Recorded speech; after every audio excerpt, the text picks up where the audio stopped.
Malam itu, hujan turun pelan, membasahi halaman rumah sederhana milik Rina.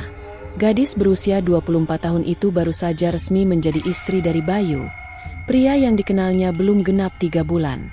Semuanya terjadi begitu cepat, seperti mimpi. Pertemuan mereka tak sengaja. Rina bertemu Bayu saat mengantar pesanan kue ke rumah seorang pelanggan tetap. Bayu yang saat itu sedang pulang kampung dari Jakarta, langsung menunjukkan ketertarikan. Sejak pertemuan itu, Bayu rutin menghubunginya, mengajak bertemu, dan 2 minggu kemudian, melamar. "Mas, yakin dengan keputusan ini? Kita belum saling kenal," kata Rina lirih.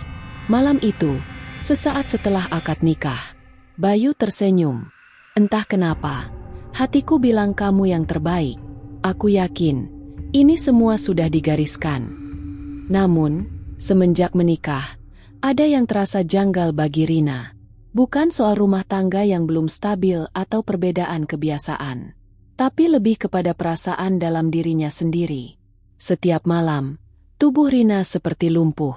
Ia merasa susah bergerak, apalagi jika sedang sendirian di kamar. Hatinya terasa gelisah tanpa sebab. Bahkan, ketika ingin menolak ajakan suaminya untuk berhubungan, lidahnya seperti keluh, tubuhnya mengikuti begitu saja. Pernah suatu malam, Rina bangun mendadak dengan nafas terengah. Ia merasa seperti dicekik sosok tinggi besar dalam mimpinya. Sosok itu menyeringai dan berkata, "Jangan pernah tinggalkan dia. Kau milikku sekarang." Sejak itu, ia sering mimpi aneh. Ada suara perempuan tua tertawa pelan dari bawah kolong tempat tidur. Ada bayangan hitam berdiri di sudut kamar. Tapi anehnya, setiap kali ia ingin curhat pada Bayu, rasa takut selalu menghentikannya. Bahkan, pikirannya berubah tiba-tiba menjadi penuh rasa cinta kepada suaminya. Meskipun beberapa menit sebelumnya ia berniat pergi. Suatu pagi, Rina menyapu halaman. Ia menemukan benang merah yang dililitkan dengan rambut dan jarum di dekat pintu depan. Nalurinya berbisik, ini bukan benda biasa. Namun, Bu Lastri, ibu mertuanya, justru bersikap santai. "Oh, itu cuma mainan anak-anak tetangga. Enggak usah dipikirin," katanya sambil menyapu tangan Rina dan memakaikan minyak harum ke pergelangan tangannya. "Aku suka aroma ini, cocok buat kamu," tambahnya, tersenyum samar. Padahal, baunya menusuk dan aneh, seperti campuran kemenyan dan melati busuk. Setiap selesai memakai minyak itu, Rina merasa pikirannya jadi ringan. Ia jadi selalu ingin dekat dengan Bayu, selalu ingin menyentuh suaminya, dan hatinya dipenuhi rasa pasrah yang tak bisa dijelaskan. Rina mulai mencatat semua kejadian itu diam-diam. Ia merasa harus menyelidiki sendiri, karena hatinya berkata, ini bukan cinta biasa. Rina membuka laci lemari tua peninggalan orang tua Bayu. Ia mencari catatan keuangan, tapi yang ia temukan malah sebuah kantong kain kuning yang di dalamnya ada sejumput tanah kuburan, bunga 7 rupa, dan foto dirinya. Wajah Rina pucat. Jantungnya berdetak lebih cepat. Seseorang telah melakukan sesuatu padanya. Sejak menemukan kantong kain kuning berisi tanah kuburan dan foto dirinya, Rina mulai tak bisa tidur nyenyak. Wajahnya selalu tegang, pikirannya kalut. Ia mulai bertanya-tanya, siapa yang meletakkan benda itu? Untuk apa? Dan, apakah ini berkaitan dengan pernikahannya yang terasa dipaksakan? Di siang yang mendung, Rina memberanikan diri menemui tetangga sebelah rumah yang cukup tua, Mbak Surti. Wanita itu dikenal cerewet tapi peka terhadap hal-hal gaib. "Bu, pernah lihat orang aneh keluar masuk rumah waktu saya nggak ada?" tanya Rina lirih sambil menyuguhkan teh. Mbak Surti menatapnya tajam. "Rina, aku tahu kamu orang baik, tapi ada yang harus kamu tahu." Rina membeku, jantungnya berdegup tak karuan. "Beberapa minggu sebelum kamu menikah, aku lihat ibunya Bayu, Bu Lastri, sering datang ke rumah Mak Darmi. Itu loh, dukun perempuan tua di ujung kampung." "Maksudnya dukun?" "Iya, banyak orang yang minta jodoh, pesugihan, sampai pelancar rezeki ke sana.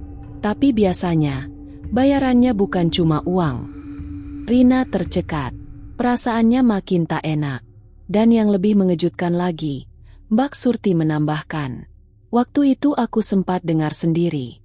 Mak Darmi bilang begini, kalau mau anakmu cepat nikah dan rezekinya lancar, kasih perempuan itu ke aku. Biar dia yang jadi pintunya. Malam itu, setelah semua orang tidur, Rina diam-diam mengintip kamar mertuanya. Ia melihat Bu Lastri sedang duduk di atas sajadah, namun bukan sedang sholat. Di hadapannya, ada baskom air kembang, beberapa batang dupa menyala, dan foto dirinya yang tengah dibakar setengah. Perempuan ini harus tetap di sini. Harus cinta sama Bayu. Jangan pernah ninggalin anakku. Gumam Bu Lastri dengan suara pelan, seperti merapal mantra. Rina tercekat, tangannya gemetar, tubuhnya menggigil.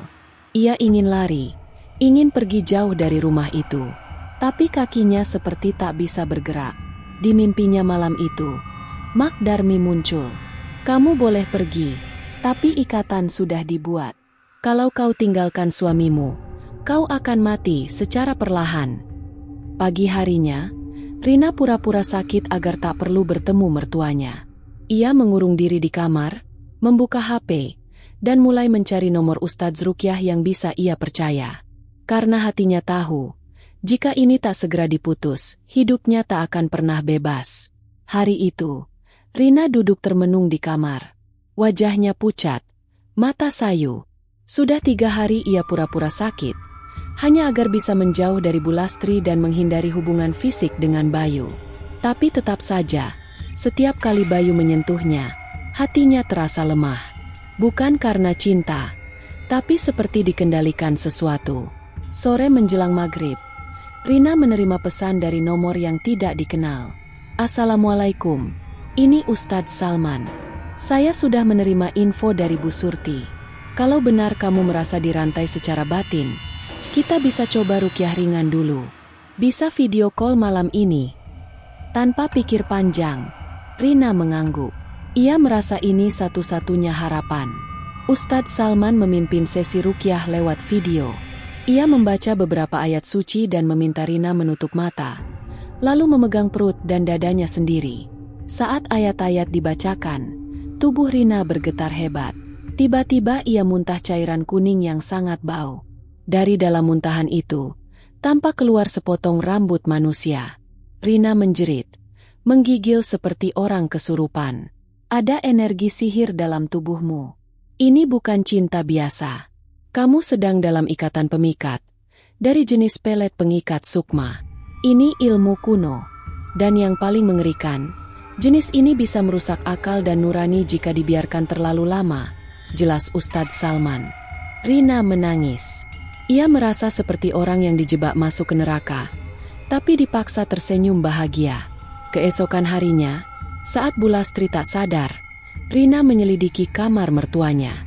Di balik tumpukan pakaian dalam lemari, ia menemukan botol kecil berisi minyak yang baunya sangat dikenal. Ya, minyak itu selalu dipakaikan Bu Lastri ke tubuhnya. Ada kertas kecil yang diselipkan di dalam botol bertuliskan, minyak pengunci cinta. Oleskan tiap malam Jumat ke istri anakmu. Cintanya takkan pernah lari. Akan tunduk seumur hidup. Rina menahan muntah.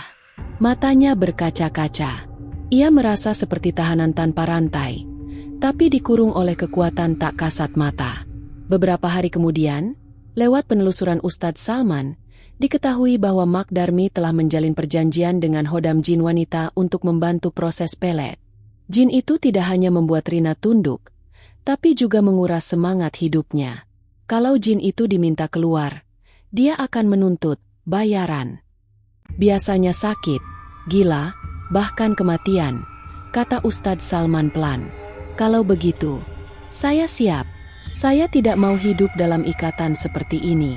Saya ingin cinta yang benar-benar karena Allah, bukan karena sihir, ujar Rina tegas. Rina menguatkan hati. Ia menulis surat untuk Bayu.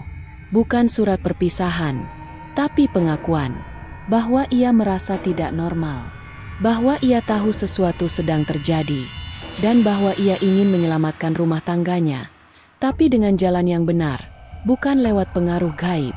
Dan malam itu, ia memutuskan untuk melawan balik. Malam itu, Rina tidur dengan rasa was-was. Hatinya berdoa penuh harap agar Allah menunjukkan jalan keluar. Saat tubuhnya terlelap, ia bermimpi aneh. Dalam mimpi itu, Rina berada di tengah hutan gelap. Udara dingin menyelimuti. Di hadapannya, berdiri sosok perempuan tua berambut panjang, mengenakan selendang putih yang kumal, matanya merah menyala. Tapi dari arah berlawanan, muncul cahaya terang, dan sosok lelaki berjubah putih mendekat, membacakan ayat suci. Bangunlah, kau sedang dikunci oleh kesepakatan hitam. Tapi Allah lebih kuat dari segala ikatan. Lawanlah. Rina terbangun dengan peluh dingin. Tapi untuk pertama kalinya sejak menikah, ia merasa pikirannya jernih. Seperti kabut gelap yang pelan-pelan terangkat dari batinnya. Esok paginya, Rina tidak lagi bersembunyi. Ia mendatangi Bu Lastri yang sedang memotong bunga di halaman. "Bu, saya tahu semua," kata Rina tegas. Bu Lastri terdiam, wajahnya pucat, tapi kemudian tersenyum kecut. "Kamu nggak ngerti. Semua ini demi Bayu. Dia susah dapat jodoh. Aku cuma pengen dia bahagia. Kalau kebahagiaan itu harus dengan cara mengikat dan menyiksa batin orang lain, itu bukan bahagia, Bu. Itu dosa." Bu Lastri membanting gunting bunga. "Kalau kamu pergi, kamu akan lihat, Bayu akan jatuh miskin. Semua rezeki dia itu karena kamu. Tapi bukan karena cinta saya, Bu. Tapi karena jin yang ibu minta dari dukun itu." Rina dan Ustadz Salman akhirnya melakukan ruqyah besar. Rumah Bayu disucikan. Semua benda mencurigakan dibakar. Saat ruqyah dilakukan, Bayu ikut menyaksikan. Rina sempat kejang dan muntah darah hitam, berteriak dengan suara bukan miliknya. "Aku tidak akan keluar. Dia milikku. Rahimnya sudah kukunci." Namun, lewat ayat-ayat Al-Quran dan zikir yang terus dilantunkan, jin perempuan itu akhirnya lepas. Sebuah angin kencang menyapu rumah. Setelah itu, sunyi. Bayu menangis. Ia memeluk Rina. "Aku nggak tahu, Ibu, ternyata segelap itu niatnya." Bu Lastri, yang menyaksikan dari ruang tamu, pingsan dan mengalami kejang. Tapi setelah sadar, ia meminta maaf. "Aku cuma pengen kamu bahagia. Maafkan Ibu. Ibu hilaf." Beberapa bulan berlalu. Rina dan Bayu pindah ke rumah kecil yang jauh dari rumah Bu Lastri. Mereka memulai dari nol. Bisnis kecil Rina pelan-pelan tumbuh. Bayu pun bekerja dengan tenang, tanpa gangguan gaib. Rumah tangga mereka kini terasa ringan. Meski ada konflik kecil biasa, tak ada lagi rasa janggal, takut, atau bisikan di malam hari. Mereka saling belajar untuk mencintai dari hati, bukan dari pengaruh gaib. Dan yang paling utama, mereka belajar untuk berserah dan menjaga rumah tangga mereka di bawah lindungan Allah, bukan makhluk selainnya. Cinta yang dipaksakan dengan sihir tak akan pernah membawa kedamaian. Tapi cinta yang tumbuh karena keikhlasan dan petunjuk dari Allah, akan menguat walau diterpa badai.